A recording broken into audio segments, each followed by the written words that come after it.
Да, я королю Иордании делал подарок на день рождения, скульптуру.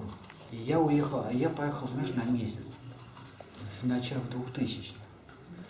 Попал, знаешь, куда? Попал на тысячелетнюю калачарку. Ух ты. В Будгае, под деревом Будды, где был да обрел просветление. Я Далай-Лама шагнул так, что я с комарами мог разговаривать месяц. И потом я уехал в Варанаси, и там встретил, и там получил аудиенцию у Кармана. Дал он мне 7 зерен жизни. Это что? Это тибетская древняя традиция, если ты, это зерно для перехода. Вот ты прям видишь, что сейчас у тебя переход будет, ты съедаешь, ты можешь вернуться. А переход куда? В смысле, уход из да, жизни. Ты уходишь, да, и перед переходом ты ее съедаешь, то есть тебе дают шанс остаться. То есть это он намагничивает энергию. Он меня прям лично в это. Я понимаю, он намагничивает энергию, да? Да, он пишет мантру, то есть это такой пакетик, то есть это как конвертик. В нем 7 зерен жизни, и такие горошинки.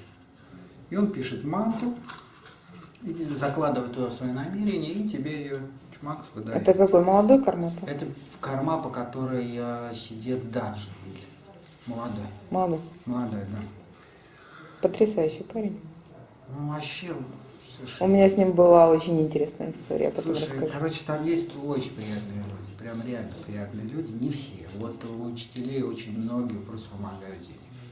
То есть, чтобы вот люди сидят, я просто понимаю, что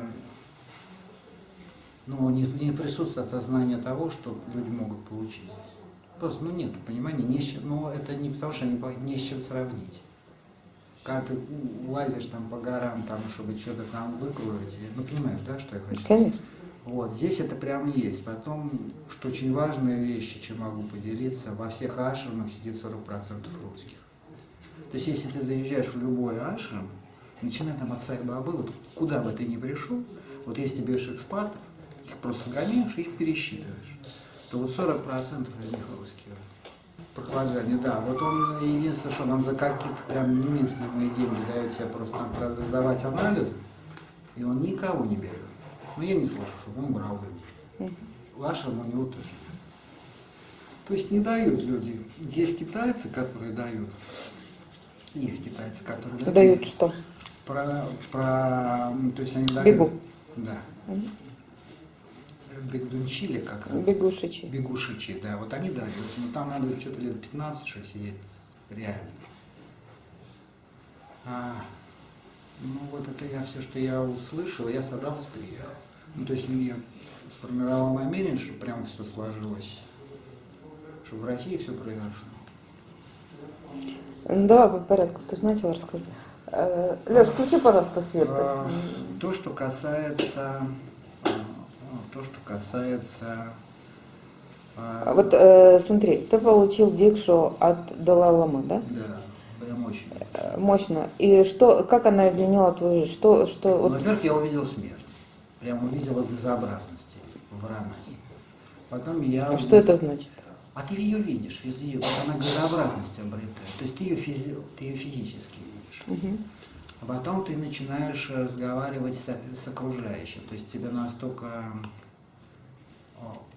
максимально, видимо, событие тоже было максимально, потому что были люди, Ричард Гирбл, мы нам познакомились, и было огромное количество народа со всей планеты. Это было, прям очень мощное событие. То есть все учителя, все традиции, все собрались. Дерево Будды, сильная тема, то есть, там нечего обсуждать. Что было? Я мог просить комаров, чтобы меня не кусали. Вот это помню. Просто это давно, 2000 год. Да, давно, начало. Давно уже, 15 лет больше.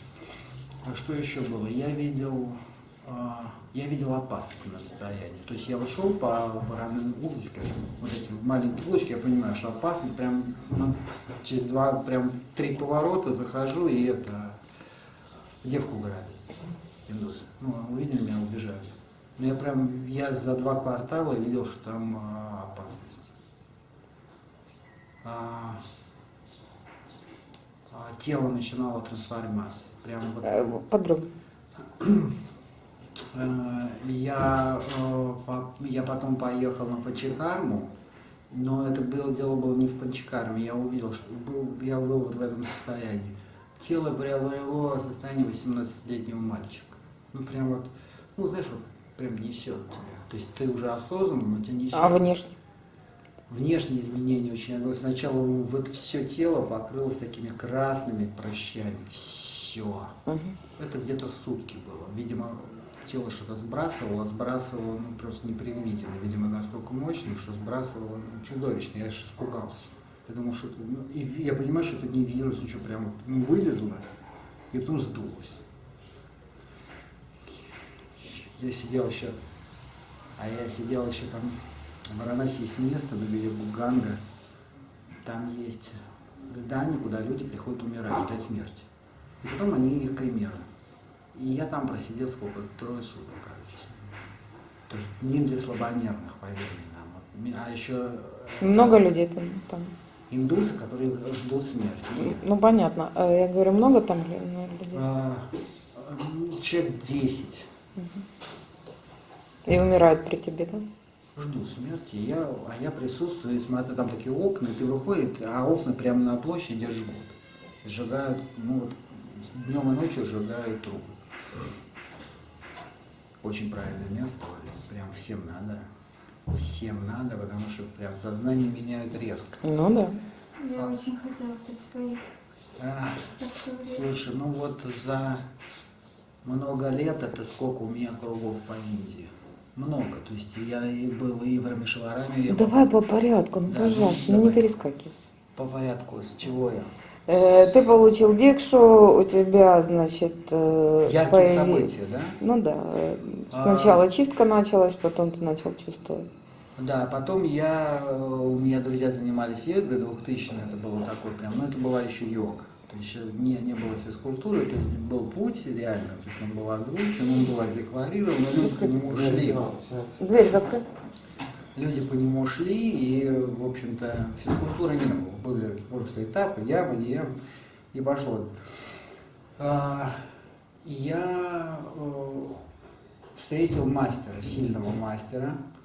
Его зовут Вишвакету. Прям мой сильный мастер. Он просидел в одиночестве там не 1 год в пещерах. То есть такой прям вот. Он прошел все посвящения, у него были сильные учителя, и вот он давал йогу. И этот человек этот человек с гор из пещеры привез дедушку, который давал пранаяму. Дедушке было 104 или 106 лет. Пранаяма начиналась в 4:20 утра, 2,5 часа. Ну, на 104 он выглядел, не выглядел? Оля, я, во-первых, спортсмен бывший, ну, чтобы было понятно, я был физически гораздо лучше подготовлен. Сейчас у меня судно было, яхта, я ходил на воде, провел много времени, то есть 9 месяцев я провел на яхте своей и прилетел в Ришикеш и встал в ашраме. Здоровье, он прям лампочки мог зажигать башку. Дедушка как? Так вот, я так к чему дедушка? Так вот этот дедушка меня перепрыгивал, я весь мокрый выходил. Выползал, Оля. 106 лет человеку. То есть... А выглядел насколько? Сухой, на пране. Значит, раз в неделю он ест, я помню, он ел апельсин 1 или там банан, ну, то есть на жидком. Или, точнее, там он как, он питался в зависимости от праздников. То есть какие-то праздники, там раз, поскольку праздников много, он мог съесть фрукт. Но в принципе он на пране. Он левитировал. Он поджигал пальцем. Просто прожигал, я просто помню, что эти ожоги у меня, наверное, дня на 2-3. 3 дня обычно. Да, дня энергетические 2-3, ожоги держатся. он просто пробивал все нади, что просто, он очень ценил время. Вот это единственный индус, который не собирал с европейцев денег. То есть он прям приходил рано утром с переводчиком юноши. Вот он переводил, и было видно, что он это делает за идею.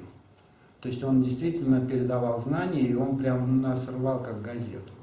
То есть там все уползали, все йоги, там все, как это было. Это было очень тяжело. Продавливал замки, пока вот прям вот брал каждому, прям продавливал замки, пока вот не смыкалось. Вот когда смыкалось, и ты, когда замок сходится, банк сходится, и ты чувствуешь, что у тебя уже пропадает, ну, то есть ты мышцы как будто уже не контролируешь, то есть они как будто сводят, да? Вот тогда он отпускал, прямо энергетически держал замки. Я вам тоже это сделала. Ну, я просто, ты спрашиваешь, я вот яркие впечатления, которые вот за эти, через 15 лет, они всплывают. Что очень важно, что когда занимаешься утром медитацией, рано утром, давалась еще медитация, поскольку просветление дикша была, то есть я знал уже это состояние, то есть оно нестабильно, но оно возвращается. То есть вот раз, ты прям, слезы текут у тебя, ты прям вот, ты находишься в стадии, а потом ну, ты его не контролируешь, оно уходит. А когда были занятия по пранаяме, потом медитация, это состояние возвращалось всегда утром. То есть вот ты после этого ты прям вот замедлял дыхание, то есть обязательное замедление дыхания. Замедление дыхания на 16/16. То есть ты 16/16 Я работаешь, а потом работаешь 24/24, то есть четно увеличиваешь. И потом ты можешь делать один большой длинный вдох и очень длинный выдох. И вот когда ты входишь в это замедленное дыхание, я так понимаю, что ты вибрационно настраиваешь уже на высокую частоту, и ты уже как бы в канал ставишь, когда замедляешь дыхание. Это то, что я помню. Но это я делаю утром. Я делаю себе массажи каждый день и вот делаю вот эти вещи, то есть какие-то основные вещи, которые вот так яркие запомнились, я просто каждый день делаю. Просто как зубы чистишь. Это нужно делать, мне кажется, всем. Ну, я так думаю. Что запомнилось еще? Очень запомнились ритуалы. Если делаются настоящие брамины ритуалы, Оль, если ты снимаешь на видео, прямо все пространство, все вокруг тебя в таких огромных белых шарах, вот все. Прям оно прям плотное-плотное. Настолько высокочастотные, настолько люди настраивают пространство, что ты, хоть ты кривой, косой, хоть ты там целыми днями мясо ешь, тебя прямо вдавливает, ты в сатве пребываешь. Это вот тоже есть, это очень важно. Я это видел еще, вот такое же состояние я видел в России, в Псково-Печорской лавре. Мне это под землей монастырь, вот там меня тоже так же вот. То есть у нас есть места, я просто мало где был. Псково-Печорская лавра меня вштырила так же. Или туда, или обратно. Закрыть. Ну вот, в двух словах я тебе почти все рассказал. Хорошо, скажи, пожалуйста, потрясающий опыт, потрясающие передачи, а результат? Результат. Хороший вопрос. Уходит, приходит или как? Нет, сейчас поделюсь. Я выработал свой канал, и я передаю я занимаюсь деревом 40 лет. То есть я 40 лет работаю с деревом. То есть я первую свою скульптуру сделал в 6 лет. Чтобы правильно. Ну, в общем, давно. И получается следующая ситуация. Я открыл такую возможность разговаривать с деревом. И я разработал технику передачи это людям. То есть я это назвал древа-джаз, это вот переходное состояние между материальным и духовным. И изделие транслирую это через изделие. Я когда работаю, я встаю в канал, и прямо время, выключается время, все, ты вот раз выдаешь что-то, и потом это прямо я обращаю внимание через много лет, когда я приезжаю, эти предметы эти объекты вот в пространстве, они его прям выстраивают. То есть они заряжаются, в них передается метафизический смысл, они потом просто несут это людям. Я прям разработал целую систему взаимоотношений человека с деревом. Ну, или королям делаю. Королям физически. Вот. Чего еще? Меня интересует трансформация. Я тебя еще не смотрела, я не могу у каждого сказать. я себе вижу так, что что бы ты ни делал, если твоя задача стать мастером на своем пути. Вот ты, если ты делаешь, становишься мастером, тебя подключают. Такое ощущение, что ты включаешься уже в свой какой-то свой канал, ты его вырабатываешь, потом отрабатываешь. Ну, потом... понятно, ты несколько десятилетий фактически с этой идеей жил, поэтому сейчас ты не понимаешь, о чем я спрашиваю. Вот ты приехал сюда, что тебя заинтересовало? 4 вещи. Первое, я всегда возвращался в Россию, хотя я могу жить в любой стране, просто делать свое дело и жить. Поразило, я увидел то, что в России сейчас происходит очень важные события, гораздо важнее, чем в разных других странах. Ну, во-первых, я понимаю, что сдвинулись, то есть мы прошли квантовый переход, я понимаю это четко, я это вижу, я вижу, как поменялось время, поменялось пространство, не работают, если ты была, допустим, я в последнее время заезжал в Коломенское, эти лошади, камни, это уже не работают, то есть места силы поменялись. И что я увидел на этом семинаре, я увидел прям конкретный механизм по тому, как людям дают возможность, не просто дают возможность, а дают четкие знания по обретению просветления остальных вещей. Просто это как фабрика звезд, понимаешь? То есть я прямо увидел, и причем... Ты имеешь в виду вебинар, который мы проходили? Я увидел этот, как же его называется? Конгресс по праноедению, где люди выступали, и я увидел большое количество людей, которые уже реально этим владеют. То есть они уже реально... А ты разве у меня проходил вебинар по просветлению? Ты же мне только Не дыхание Нет, я видео на Ютьюбе видел. Я его увидел, я купил билеты на самолет и прилетел. Что я тебя хочу... Ладно, 4 вещи скажи, потом я тебе задам вопрос. Первое, это я увидел, что это даже не ты, что это уже в пространстве образована некая система, я бы так ее мог назвать, через которую людям дают не просто уникальную возможность, а просто включают в какую-то, знаешь, как машину времени. То есть, и это происходит здесь, в России. То есть это прям массово, прям набирает оборот. Я понимаю, насколько ценны эти знания.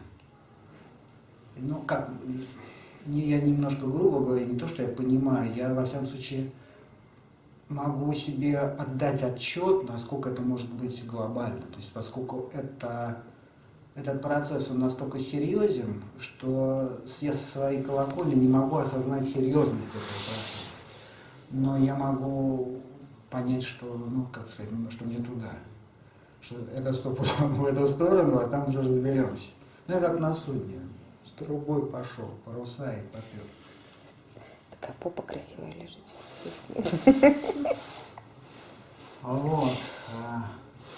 Это первое. Второе, что я увидел, знаешь, какую-то патриотичность во всей этой истории. То есть меня это зацепило с точки зрения того, что это здесь, на моей родине происходит. Это крайне важно.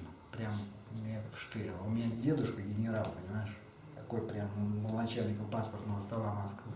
Он прям, милиционеров здесь потом на работу принимал. Всех. Все, что здесь движется. Но у меня это что-то осталось от него.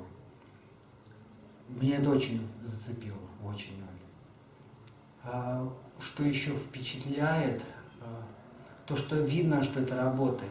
Это третье, что это не то, чтобы какое-то, знаешь, что-то наигранное, знаешь, как фокусы, а видно, что люди в канале, что через них что эта трансформация произошли здесь, сейчас, и они это демонстрируют. Это крайне важно. И в-четвертых, я понял, что здесь на Земле присутствуют уже конкретные, за счет информационных технологий и за счет того, что каждому из нас, каждому в своем конкретном деле уже этот открыт пространством канал для того, чтобы через этот канал эти знания начинали распространяться. Ну, я себя так вижу. То есть это прям вот целый набор. Смотри, я говорю о трансформации. То есть, когда ты говоришь о канале, это фактически, ну, как я понимаю, способ получения энергии и пропускания через себя энергии. Нет, трансформация Хорошо. это другое. Трансформация это обретение вот этого божественного. Угу. Это совершенно другие вещи. Ну, я, может быть, неправильно выразился. Это обретение того же, ну, как это обретение света. Угу. Вот что это. Угу. И еще очень важно, что это может быть стабильно, что это может быть стабильно, что это не то, что может прийти и уйти, что человек двигается в этом направлении, и это, ну, проявляет себя во всех своих проявлениях вокруг. Я сегодня говорила, но я так вскользь это упомянула. На других группах я это более четко объясняла. Вот уже из моего личного опыта, например, человек у меня 15 лет назад проходил семинар. И бросил заниматься. Ну, все бросают. Ты говорила? Много, да, я говорю. И потом вот люди эти меня нашли и говорят, да, мы поняли, там прошло время, мы поняли, что нам это нужно, мы поняли вообще, с чем мы тогда столкнулись. Начинают заниматься и стартуют с того места, на котором тогда остановились. Почему? Вот изменения, которые происходят, они уже не теряются. Ну, да, я так и тоже понял. То есть это пространство само же все. Не совсем. Мне еще тебе психику придется переформатировать. Вот я тебя сейчас слушаю и понимаю, насколько мне придется тебя переориентировать. Ну, ради бога, если уже... Если ты уже здесь, то тебе куда уже деваться? Нет, даже не деваться, ведь события происходят много заранее до того, как они на физическом плане уже во что-то превратились. То есть формируются намерения, они подтверждаются, то есть это целый набор. Понимаешь, важно то, что если начинается трансформация, не просто получение энергии, а запуск процессов, то идет глубиннейшая, глобальнейшая перестройка. То есть она отражается как на физическом уровне, так и на энергетическом, и на психическом. Если это правильно все идет. Вот, то есть грудная клетка, кости таза, во-первых, они делают такое движение. Сначала вот так вот расходятся, а потом вот так поднимаются. Расходится грудная клетка и опускается. Почему я вас все время выравниваю, да, вот в это положение? Потому что это положение, оно естественное для того, чтобы правильно протекала энергия. И таз, скелет, он становится вот проводником, а таз становится как бы накопителем. Ну да, как Чаша, да. Вот. Поэтому вот эта позиция, она, если каналы правильно циркулируют, открыто все, она просто не то, что ты держишь ее, да, вот как балерина, они привыкли, они так ходят. А у тебя это уже по-другому неудобно. Ну да, да, то есть сама конструкция сама себя И что потом начинается? В чем заключается трансформация? Мало того, что все это перестраивается, да, там кости перестраиваются, химсостав костей перестраивается. Начинается сплавление всех тел, соединение или резонанс между телами. Да? То есть физическое начинает резонировать с эфирным, астральным, ментальным. То есть, ну, то есть как подобное притягивается подобное, получается. Я говорила... Вибрации, я имею в виду. Подожди, давай вернемся к первому семинару. Ты у меня один семинар прошел, первый, да? Да. Вот, да, ну не успел. Кстати, 29-30. Я пройду, Да, обязательно. Так вот, подожди. Так вот, как я это объясняю? Вот вы берете, например, отвертку. Ну, мужчине это понятно, тебе должно быть понятно. Да, отвертку. Берешь отвертку, кладешь ее на магнит. Вот у меня дедушка всегда покупал отвертку и сразу ее на магнит на 3-4 дня клал. Я его спросила, зачем ты это делаешь? Намагничивает, чтобы... Намагничивает, да, и потом она приобретает свойства магнита и начинает все винтики. Да, Они да, не падают. да, они не падают. Вот. И я его спрашивала, говорю, ну, еще же маленькая была, говорю, зачем ты это делаешь? Он говорит, ну, в смысле, как это происходит? Он говорит, что поле магнита намного больше, и оно перестраивает движение электронов, там, то есть меняет фактически решетку вот эту кристаллическую железо. И оно приобретает свойства магнита. Так вот, когда происходит резонанс между сначала физическим и эфирным телом, то и физическое тело, как отвертка, начинает приобретать свойства эфирного тела. Ну, как намагничивается. Перемагничивается, да. И входит резонанс. Вот это, для этого мы проходим сейчас вторую ступень. Мы еще Я, так... конечно, думаю, я немножко по-другому думаю. Я понимаю. Я вижу, что ты делаешь, на самом деле, я вижу, как ты звук подводишь к знаниям, то есть ты... Мы сейчас делаем предварительные практики для того, чтобы потом... Чтобы тело вообще приняло. Ну, конечно. Да, В первую очередь психику.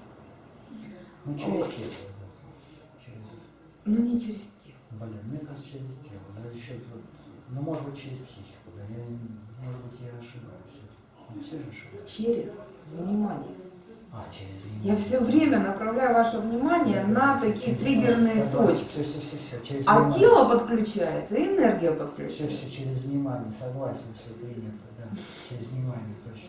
Все говорят, что я иду через тело. Я не иду через Через тело. внимание, да. Все, я увидел, да. Вот. И когда вы поймете вот этот вот процесс синхронизации, потому что тело – это то, что нам понятно.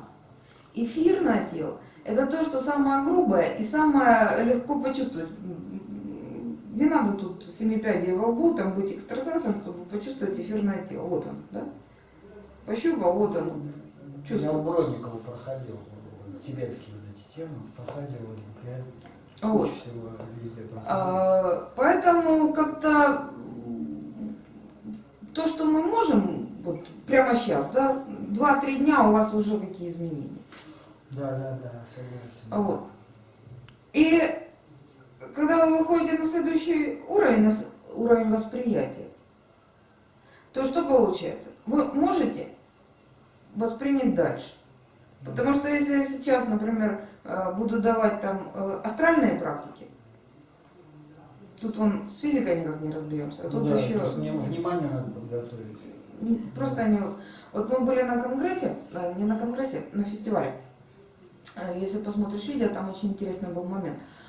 Я ложусь и говорю, что вот я сейчас запущу порну, и кто чувствительный? Ну, 2 человека встали, говорят, ну мы сейчас там посмотрим. Положите руку на живот, что вы почувствуете. Один мужчина уже так в возрасте, он там что-то 25 лет занимается тантрой, занимается сексом, тантрическим сексом, занимается практиками, ну как бы должен чувствовать, да? Он кладет и говорит, ой, я чувствую, как будто вода течет. Такое, плотная энергия, как будто вода течет. Даже близко, не то, что не близко, а где-то очень отдаленно. Ну, мужиков вообще мало присутствует. Нет, Женщины больше, чем... А вот, второй парень положил руку, говорит, я вообще ничего не чувствую. Подходит, а там была девочка, у которой прямо вот, я просто показала, и у нее сразу каналы открылись, и это было, каналы открылись, прямо там вот, на видео это есть, буквально мы 3 минуты позанимались, а она была, видимо, подготовленная, и все, у нее это пошло. Я говорю, а где девочка, которая каналы открыла, подойди сюда. Она положила руку и говорит, шариком. То есть сразу, да? Вот одна и та же ситуация. Вот я, да, минута разницы между первым, вторым и третьим. Это почувствовала, это одно почувствовала, это третье почувствовала. Вот. Поэтому чувствительность нужно действительно подготовить. Ее развивать надо. Конечно. Как Конечно. мышцу. Конечно. Вот. И здесь мы сделаем сплавление эфира и физики. Вот здесь. Если бы у нас была возможность, вот в Доминикане, там уже где 3 месяца, да, вот там вот может быть, Прилететь?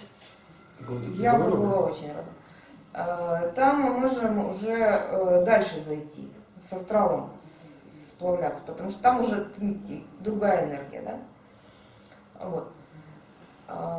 И по аналогии, если ты сделал вот этот первый шаг, дальше ты уже сам. Конечно, если бы был монастырь, я бы людей довела до конца. Но Да, там монастыря нет. сформировывается среда. Это все-таки требуется и время. На самом деле, это не вопрос времени вообще. То есть, это вопрос направления внимания. Если вот, почему у меня тогда тело растворилось в свете? Потому что внимание погрузилось в этот свет. Оно отлепилось от всего, что вообще только можно. Ситуация была патовая, безвыходная. И внимание туда ушло, все, это сразу произошло. Вообще не временной процесс. Но так как у нас внимание захвачено огромнейшим количеством факторов, и самые главные факторы какие? Я очень много раз повторяла. Вот здесь, Эмоции. Можно я перечислю? Давай. девушка. Дыхание, питание, секс и психика. Еще Зачем варианты. задал? Не сказал самое главное, это все уже второстепенное. 4. Я точно запомнил 4. Молодец, только ты не то сказал. Да? Да. А что же я сказал? Я не знаю. Ну, ребят, Ну, сейчас, ну что там говорить такое, да. одно слово назовите. Каждый день говорю. Да. Эльфа. Повторите вопрос. Что забирает наше внимание? Эльфы точно знают, да. Что забирает наше внимание? Конечно. Куда мы больше всего направляем внимание? Идеи. Да нет, это ум, наверное. Ум же постоянно куда-то внимание утаскивает. На внешний фактор. Тело. Тело куда?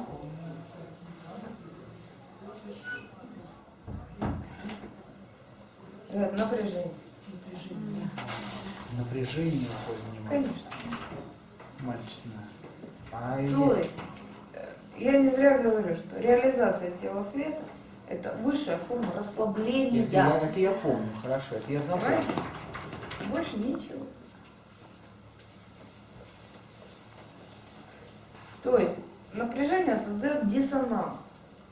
У вас сейчас физика напряжена, Ну, да. на определенной частоте это работает. Эфир работает на другой частоте. Расслабляемся, частоты начинают совпадать. Расслабляемся, ну, грубо говоря, немножечко по-другому, но расслабляясь на уровне астрального тела, начинаем резонировать с менталом, с астралом, с менталом и так далее. Можно так идти. То есть, если сейчас каким-то образом направить ваше внимание в свет, ваше тело тут же, мгновенно, вне времени, приобретет свойства. Вот это вот то, что со мной произошло прямо на улице. Здесь, То есть оно останется? То есть или у тебя, свойства света, да? у тебя получилось по вниманию сфокусировать. я не рассказываю эту историю, я уже столько раз рассказывала, что мне уже... Ну, что-то растворяться стало. Ну хорошо, давай сначала. Я осталась на улице, в чужой стране, без денег, вообще без денег. Ты не рассказывала. У меня нет документов. Но что самое интересное, мне некуда вернуться. Я первый раз слышу, что не говоришь. То есть я сижу на чемодане посреди улицы. В какой стране? Сейчас не буду говорить. Я сижу на чемодане посреди улицы. И мой ум очень так интенсивно пытается найти выход, что мне делать. Денег нет. Даже если денег нет, но даже если я пойду в посольство, и меня депортируют, ну, в смысле, привезут меня на родину, на Украину, то там я точно так же останусь на чемодане сидеть, мне некуда идти. Вообще. Да ты че? Ой, как хорошо. И че было? Самое лучшее, у меня в жизни было 4 такие ситуации. И каждый раз вот в этих ситуациях менялось полностью все. Вот. Первый раз, когда у меня учитель ушел, да, и все, а вся жизнь моя состояла из учителя, вот учитель, и тут его не стало. И я стою в шоке просто, и у меня кап, И потекло. и потекло. Да ладно. Вот. И, Это значит, это последнее учение, которое ты дал. ну, он мне не давал учения, это по-другому было. Понимаешь, у меня взаимосвязь с учителем была не то, что он меня чему-то учил, он меня вообще ничему не учил. Он для меня был даже не человек, учителем, которому можно сдаться. И когда ты сдаешься учителю, вот Муса сейчас очень ярко в отношении- Как пластилин скульптору, Да. художнику. Так надо. Да. Леса прекрасен. Да. Да, потрясающе. То есть такая любовь и вот эта сдача, и Супер. она прямо Наслаждается. материально, ну, наслаждаться, да, Да, очень приятно. я ее материально чувствую, его любовь вот вокруг себя. Вот это. Вот. Но дело не в этом. Когда происходит сдача, ты открываешься внутреннему пространству своему. Мне его любовь не нужна. То есть лично для меня, ну да, здорово, что человек так вот проявляется. Это нужно ему. И когда у меня был этот учитель, он мне ничего, фактически, он меня ничему не научил. Но он мне позволил, или ситуация мне позволила открыться. Ну да, я понимаю, да. Потому что все, что я сейчас умею, это я приходила и ему рассказывала. Благодаря тому, что я раскрылась. А он говорит, ой, нет, что-то я этого не знаю, что-то не знаю. Не важно. Это вообще не имеет значения. Самое для меня, вот я же очень много знаю духовной литературы, перечитала, да, там традиции. Я не могу вспомнить, вот может быть я сейчас видео выложу, и мне кто-то подскажет, где я это прочитала. Потому что я помню, какая-то книжечка была, я ее открыла, и вот я нашла этот фрагмент, он меня поразил. Значит, предыстория такая, что какой-то царь узнал о каком-то очень великом учителе и решил его навестить и получить у него учение. А учитель жил высоко в горах. И вот он со свитой приезжает в это место, а он ушел. Ну, куда-то вот ушел в это время. И мальчик бегает 6-летний. Он говорит, а этот учитель говорит, да, говорит, это мой отец. И придет он там послезавтра. Ну хорошо, будем ждать. И начинает с ребенком разговаривать, и вдруг понимает, что он разговаривает, ну, с очень духовно подготовленным человеком. То есть фактически уже учитель, готовый, да. И он так поразился, говорит, это тебя отец научил? Он говорит, ой, у меня было очень много учителей, больше 20. Он говорит, так вы что-то с отцом в горах, у каких учителей ты учился? Он говорит, я учился у реки. Это у Как белки она- там. Да, я учился у соловья, как он поет песни, я учился у листика, как он, да, вот.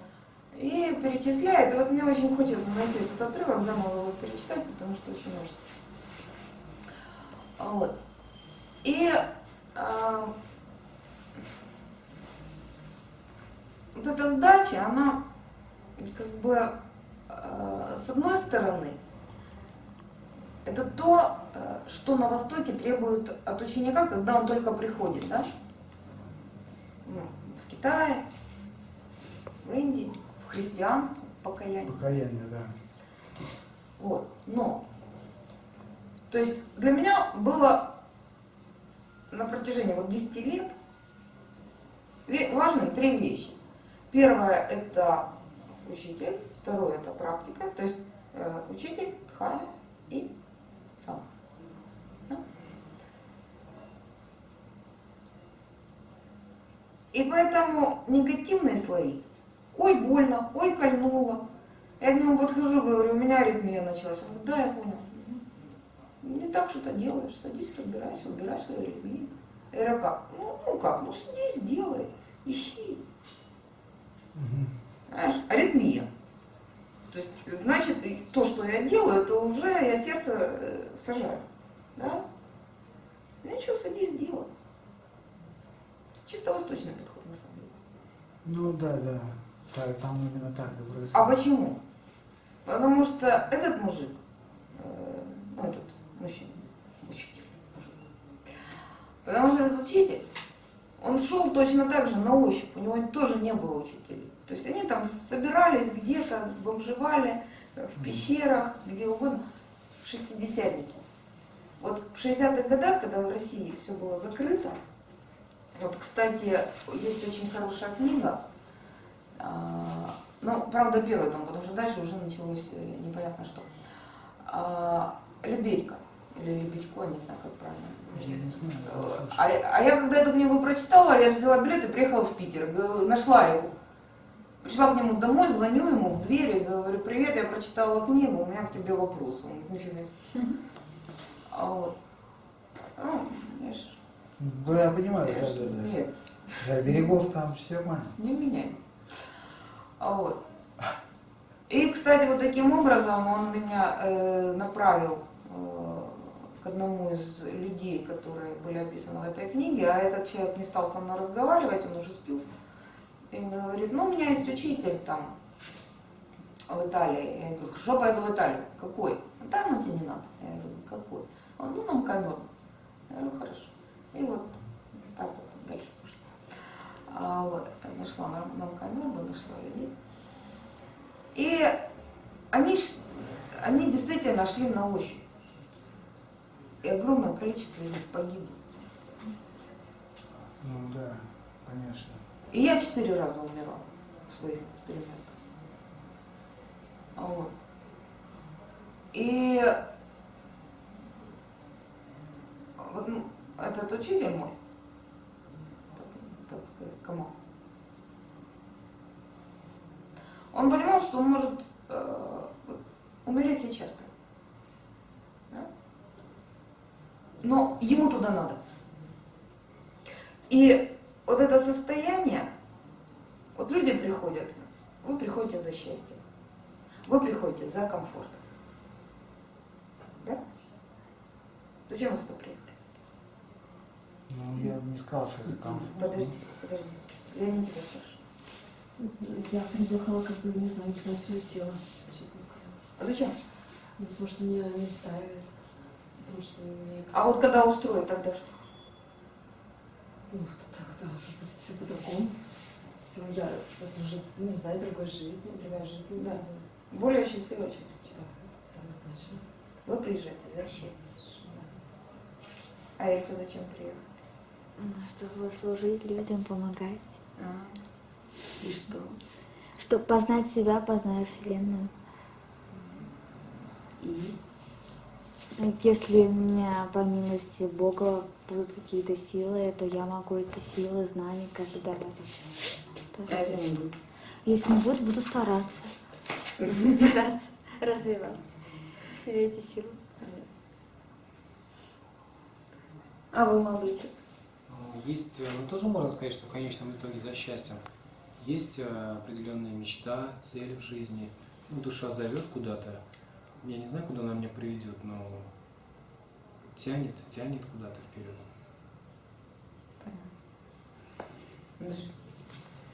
Для меня сейчас первостепенно это поправить свое здоровье. Я поправлю его, оно останется со мной, и ту практику, которую я обрету, позволит быть здоровым всегда и помогать ближнему окружению. Меня будете спрашивать? Да, если скажешь, я бы очень... Или и так скажу на слух. Ну да. За знаниями. За знание. Давай тебя сниму. И вот я за всю жизнь буквально пару или 2-3 группы назад сюда приехала девочка. Вот я в ней почувствовала вот этот вкус. Почему для меня Камал, почему я его называю своим учителем? Это был единственный человек на тот момент, у которого я почувствовала тот же, вот этот вкус, он очень специфический. Когда человек, вот у меня этот вкус есть. Ну, она такая одержимость. Это одержимость, это когда ты готов. Вот, если бы мне тогда сказали, мы тебе сейчас объясним, да, или покажем истину, просто покажем. Ты просто узнаешь. Не то, что там реализуешь, станешь там еще чем-то, кем-то. Там. Мы тебе просто покажем, да? Но мы тебя разорвем после этого. На кусочки. Вперед, да. Я сказала, пожалуйста. Вперед, да, ну да. Но я должна это знать. Потому что, а смысл Нет, жить? жить-то надо, да. Если я не знаю, кто я, если я не знаю, где Познать я. себя, конечно, надо в первый вопрос. Вот. И на Востоке, на самом деле, это вот у людей, которые в Индии не были, сейчас я тебе расскажу тайну Индии, ты думаешь, что ты подтвердишь. Людей, которые не были действительно в серьезных вот монастырях, школах, они думают, что они туда приходят, их там любят, и им дают духовность, и они одухотворяются. А ты туда приходишь в реальный монастырь, не там, где просто вот ашрам, ты турист. Ну, полы херачишь просто. Не в этом дело. Там твоя жизнь ничего не стоит. Там стоит только практика. И вот у меня есть друг, ну уже друг, потому что сначала он просто пришел с проблемой, прошел семинар, и потом мы уже начали дружить. Это было в Уфе, еще там в 2000-х годах. Значит, он учился у шейха, то есть уровень там серьезный. Да. Он к нему приходит, тот ему дал зикр, говорит, начитывай. Он начинает начитывать, у него вот тут застряла энергия. Не проходит. И он приходит к шейху и говорит, а у меня энергия застряла. Он говорит, проходи, читай зикр. Он говорит, так я не могу читать, я уже даже думать не могу, я умираю. Он говорит, так тут без вариантов, либо помрешь, либо пройдешь. Все. Во всех ашрамах есть отдельные домики, куда отправляют людей покалеченных практик. Да. Психически покалеченных. Я знаю таких людей даже, и ни одного. И ни одного? И даже не двух, Сотни. сотни прям. И я всегда говорю одну вещь. Вот люди, да, пошли в пещеру, просидели там 30 лет, вышли, святые, там, демонстрируют чудеса, все такое. А сколько осталось? А сколько осталось? Мы-то знаем тех, кто вышли. Да. И я же помню свою прошлую жизнь. Я в прошлой жизни не вышла. Зашла там, через 7 лет умерла. Все. Умер парень. И ум начинает метаться. То есть, какие варианты? Варианты. Единственный вариант, до которого я додумывалась, это пойти на вокзале сидеть, потому что, ну, не на улице, да. Но я понимаю, что я буду сидеть на вокзале, а я уже не ела. То есть, в принципе, есть мне не надо, это не проблема. Но рано или поздно ко мне подойдет полиция. Будет выяснять, что я тут сижу. Че не едим неделю. Пойдем мы тебя покормим, да? У нас есть хорошее место. Вот. И рано или поздно, то есть все это, знаешь, как анекдот, уже не анекдот, уже несколько была репризка там, я не помню дословно, но смысл такой, значит, консерватория, тюрьма, Сибирь. Помните? Да. Там что-то овощная база, консерватория, овощная база, тюрьма, Сибирь. Там консерватория, Академия наук, тюрьма, Сибирь. Может, что-то в консерватории нет? Вот, так и у меня, значит, с этого боку зайти, сидеть на вокзале, с этого боку зайти, сидеть на вокзале. То есть, куда внимание? Что решила-то, скажи? А я ничего не решила, мозги не нашли никакого выхода, и внимание тут же, все, Внутрь себя ушло, да? ушло вовнутрь. И у меня так, и начинает это все дело растворяться. И весь процесс просто становится прозрачным. То есть начинаешь видеть, как это происходит. А первые ощущения были как на давление похожи или нет? Или что ты за чувства такие поначалу, как начала растворяться? Какие ощущения возможно сравнить с физическими примерно? Или это невозможно сравнить? Да как ты объяснишь? Ну, примерно, вот как ты... Легкость. Легкость.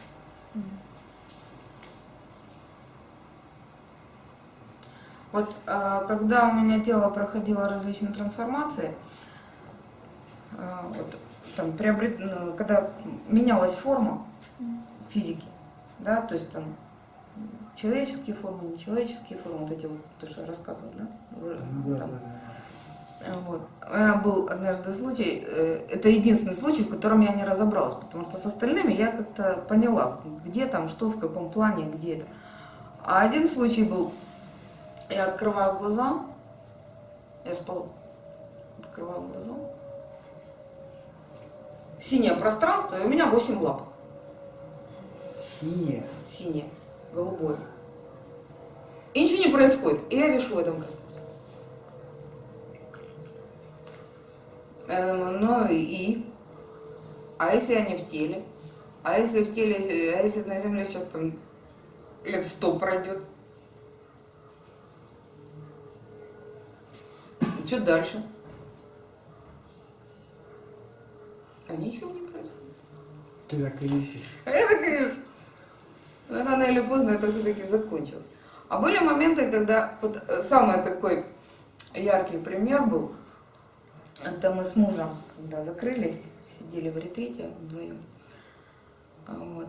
И, видимо, вы тоже будете это проживать. Мы зацепили карму атлантов. И вот доля секунды, вот он передо мной стоит, а у меня муж был такой худой-худой, он тогда 50 килограмм весил. Ну, мы там еще закрылись, голодали, чистились. Ну, то есть на глазах раздуваются мышцы. Вот у тебя похожий цвет, вот такой, только чуть-чуть более бордовый. Вот как у тебя футболка, только чуть-чуть свеклу туда добавить, вот такой бордовый цвет. Амарант. Да, ну, бордо фактически.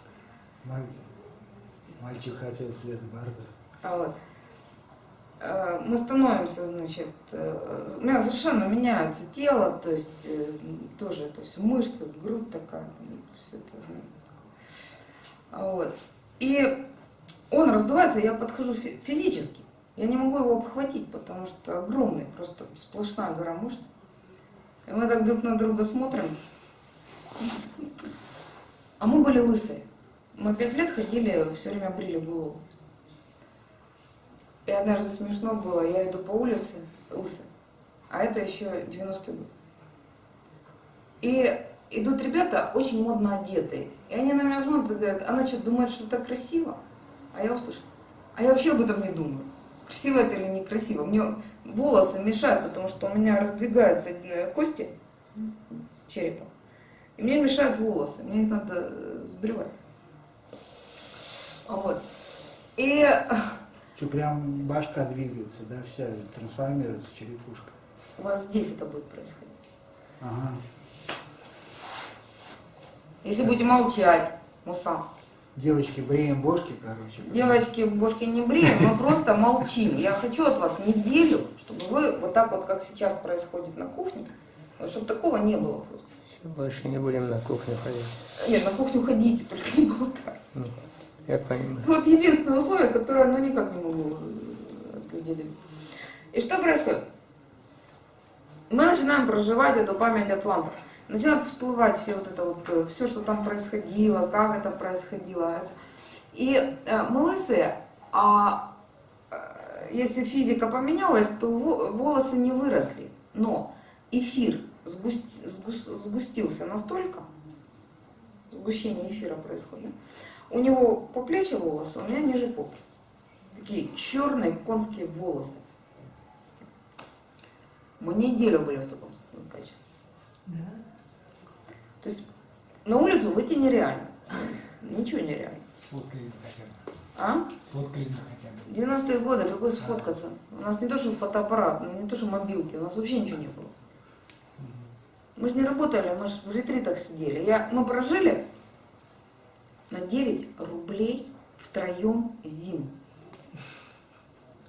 Могу сказать как. За 2 рубля я купила ведро ржи на птичьем рынке.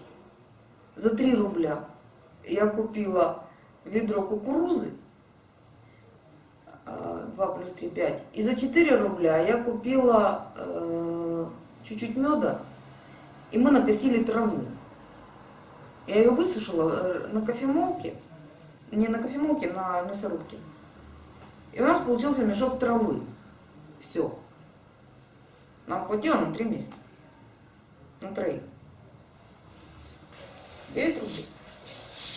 Ну, что могу сказать? Тебе сейчас даже этого не надо.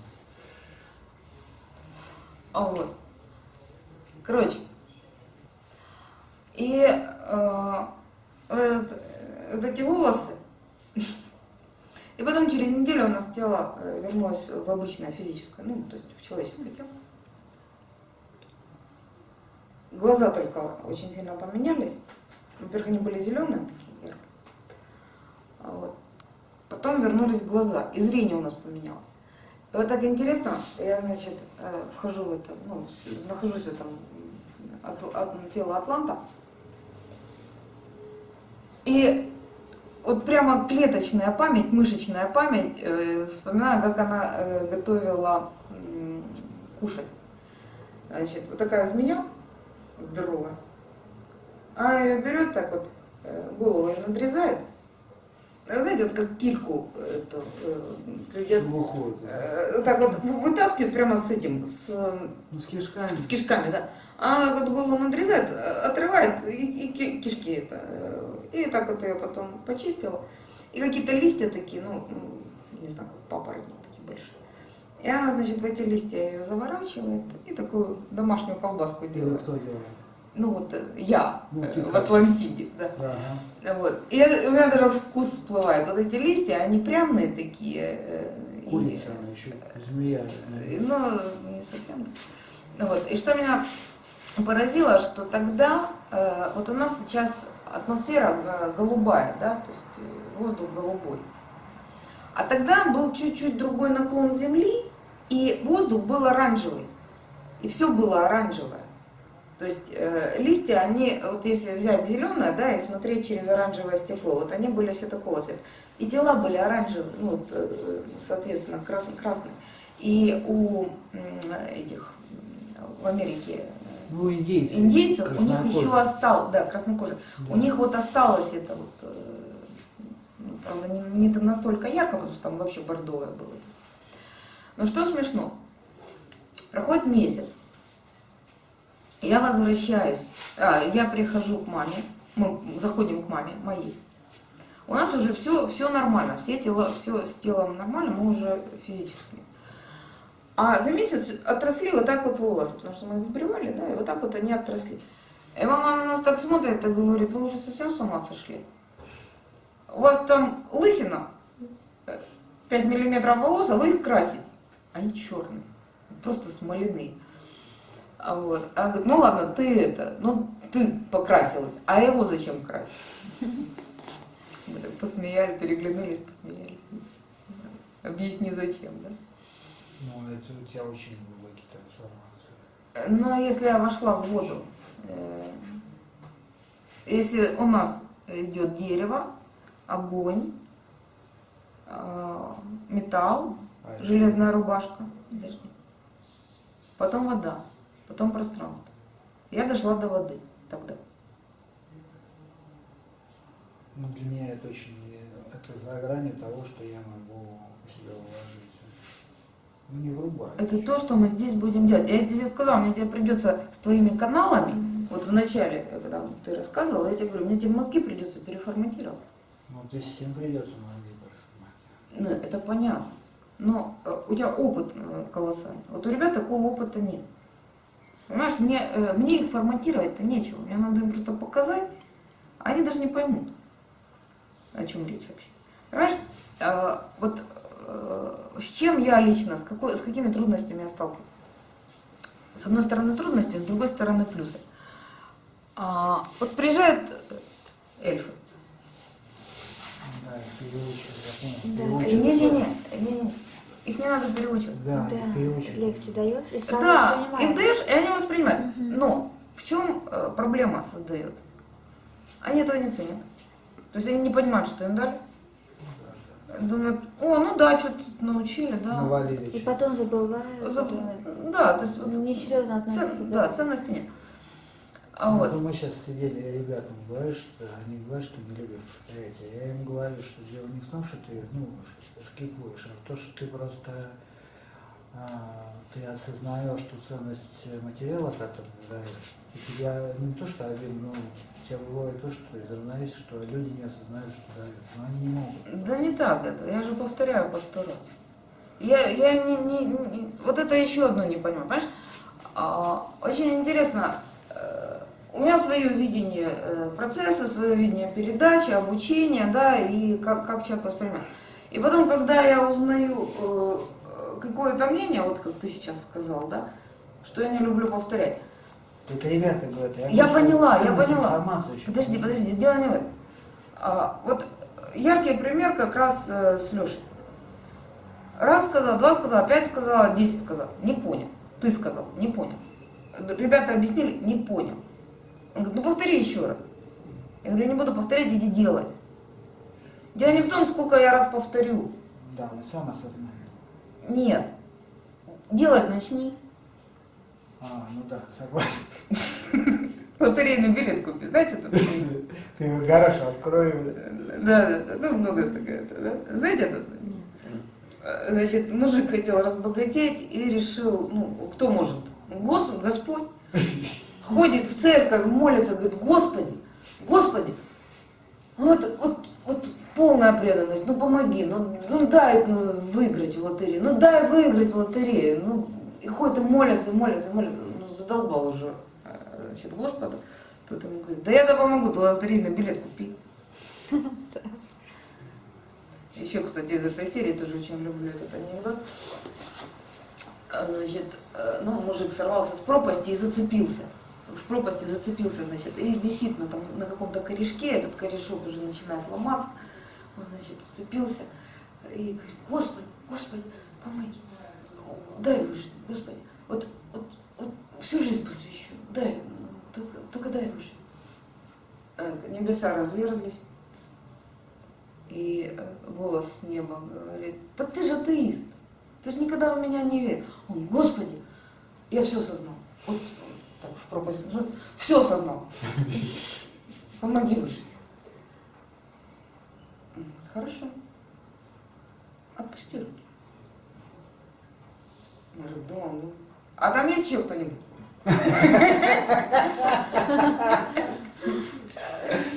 Очень люблю этот анекдот. Вот. И, короче, понимаешь, когда человек подходит и говорит, Оль, я делаю вот это, у меня получается то-то, то-то и то-то. Есть о чем разговаривать. Когда я объясняю 1, 2, 5, 10 раз, человек говорит, я не понял. КПД действует. Ну давай я еще 100 раз объясню. Знаешь, вот кому, ну я жесткая, но эта жесткость, она определенная, она должна быть. Она отрезвляет. Это не Вот. просто, но и отъемлемая часть. Но кому это вообще, это же мог подойти, ну, или матом тебя так послать, что уши сворачивать.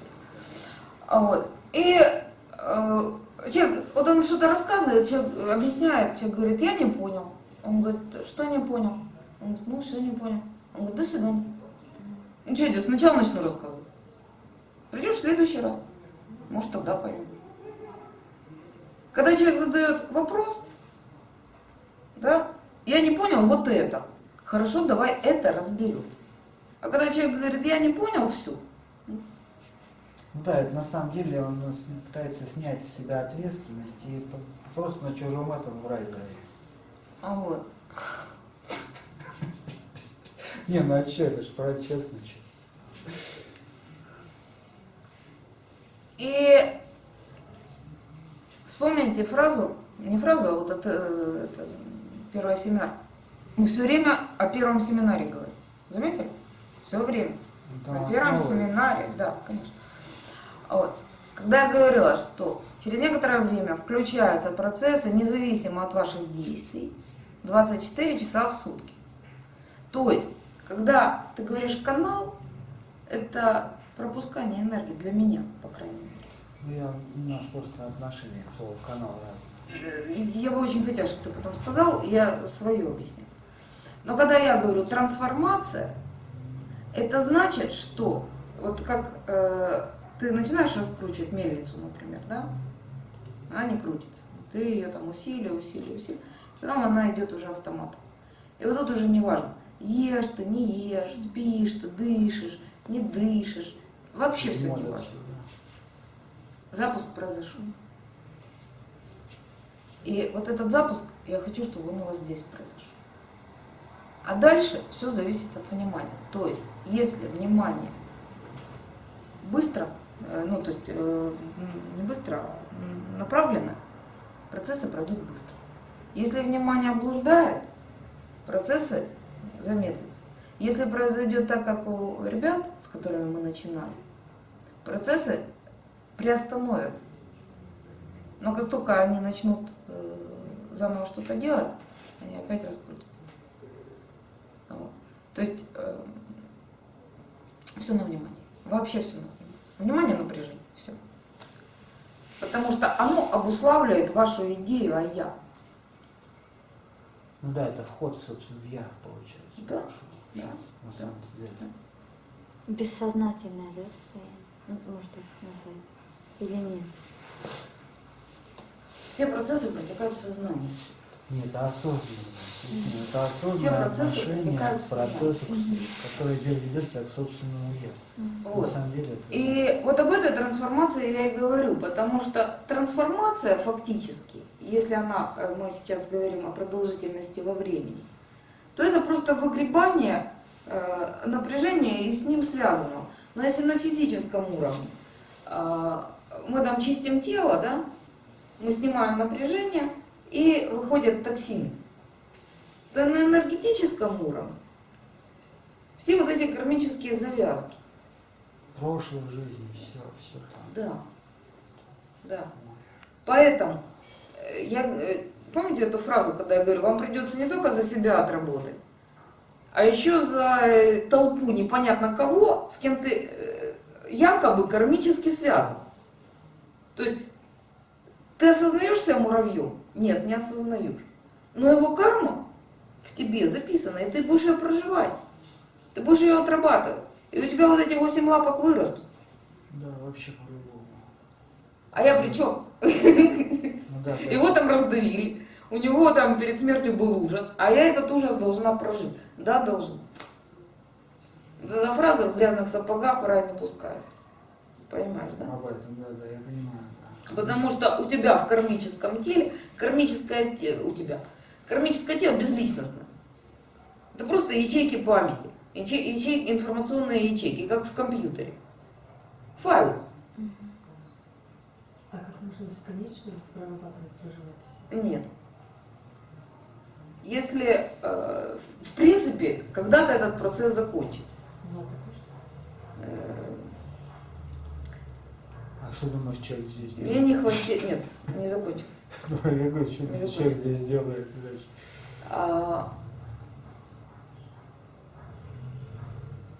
Мне интересно. Вот Миша меня очень хорошо поймет. Я скульптор. Мне интересно лепить. А еще отсекать лишнее. Мне очень интересно лепить. И вот этот возврат, ну, ребят, вот действительно надо быть художником, скульптором все-таки, чтобы понять, художник он рисует. А скульптор, ты когда берешь материал, Ну да, форма прям. ты его чувствуешь. И когда я беру ваше тело, для меня это скульптура. Ну да. И мне интересно вот в этом качестве. Вот.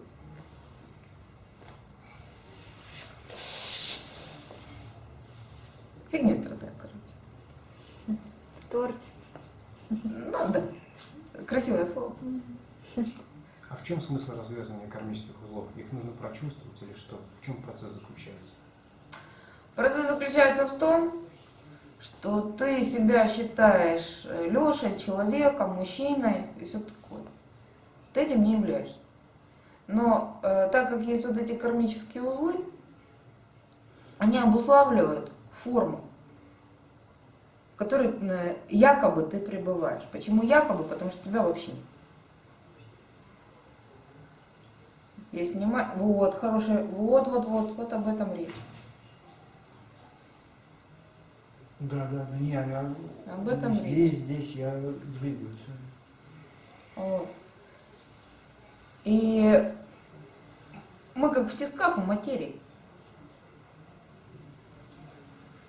И если это все свет, если это сознание, оно же должно быть светом, да, то есть. А мы как муха в паутине. Почему? Потому что вот эти узлы. А эти узлы и есть напряжение. И то, что я говорю, что если у вас тут вот мышцы напряжены, мы связки не можем расслабить, да? А тут это, в энергетическом теле эти узлы. Вот они и Тогда составляют. получается, развязывание кармических узлов будет отпускать твою форму, что ли? Конечно. Конечно, тебе на физике. А почему у меня тело нестабильное? Твоя физика это последствия. И кем же я тогда стану? Никем. Кем ты являешься, собственно. Процесс. Просветление не проходил? Нет еще. Ну, понятно. Ну, я бы проходил, если бы его не принесли. Он уже планировался на... Ну да, там мы в горах были, интернета не было. И вот сразу видно, есть этот объем, объем видения. Я же не материал даю. Зачем мне вам рассказывать то, что он открыл, прочитал? Читаешь, и столько социангов, столько книг. Мне надо, чтобы вы это видели. Блин, Ольга, я же здесь нахожусь не для того, чтобы показывать свой гонор, там, пафос. О чем Я такой, какой я О есть, и чем мне ты тоже вообще? было. Я не об этом. Я о другом. Ты меня не слышишь? Я говорю, что мои семинары это не передача информации. Мои семинары это направление вашего внимания на то, чтобы вы видели то что есть. А то, что ты сейчас сказала, ну, как-то не классно. Вот. И мы дошли до воды. А вода – это изменение уже прошлого и будущего. И я залезла в прошлое и поменяла там, знаешь, консерваторию подкрутила.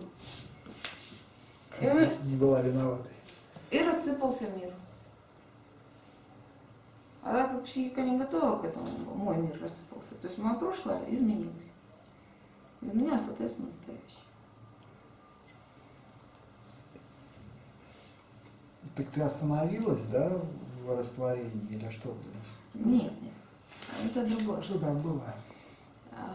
Это вот я рассказываю вот эти процессы трансформационные. Когда ты не понимаешь, куда ты идешь, но ты просто идешь, ты делаешь невозможные вещи, соответственно, получаешь нестандартные результаты, да? Вот. И вот эта трансформация, которую я сейчас описываю, там лапки, все эти хвостики, крылышки, атланты, там это действительно развязывание кармических узлов, и это постепенный путь. И он может длиться сколько угодно. Опять-таки, если внимание направляется, ну, быстрее будет. Если внимание это, ну, Кришнамурти 80 лет процесс длится. Больше, 86. Ему в 14 лет запустили. 90 лет. Ну, это 8, не 8. А вот. Так и не закончился.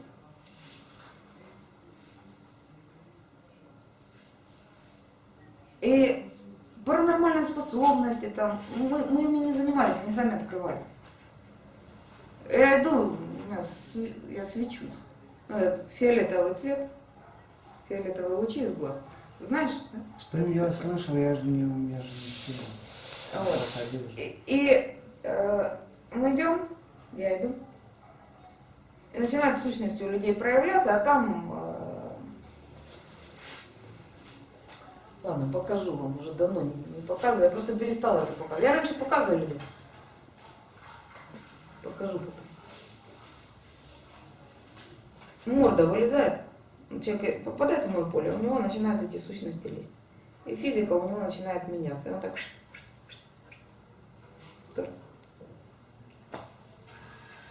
Вот. А мы же эти сущности тоже проживаем. Когда Камал сидит, вот морда, да, хвостик, это рожки, и хвостик, он сидит и хвостиком поигрывает. И Камал его выдавливает, говорит: Оль, я не справляюсь, я не могу его контролировать, он сейчас в тебя войдет. Я говорю: не войдет, я разберусь. А я уже знаю, что с этим делать. Он говорит: ну что ты сделаешь? И хвостик вот так, знаешь, машет. И вот эта трансформация, она действительно может длиться очень длительное время. Но если направлять внимание непосредственно, то есть есть горизонтальное развитие, да, оно может протекать бесконечно. Ну да, процесс такой. Есть вертикально. И вертикальное находится вне времени. Поэтому внимание определяет бытие. И если вы сейчас внимание погрузите в свет, вы тут же приобретете тело света и соответствующие все атрибуты, то есть проявляться, не проявляться, в каком плане проявляться. Вот эта фраза, она очень конкретная. Йог, затаивающий дыхание, обретает свободу во всех трех мирах: время, пространство и форма.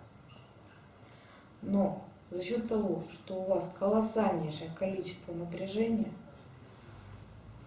структурного, внимание залипает, зависает, оно не может увидеть этот свет.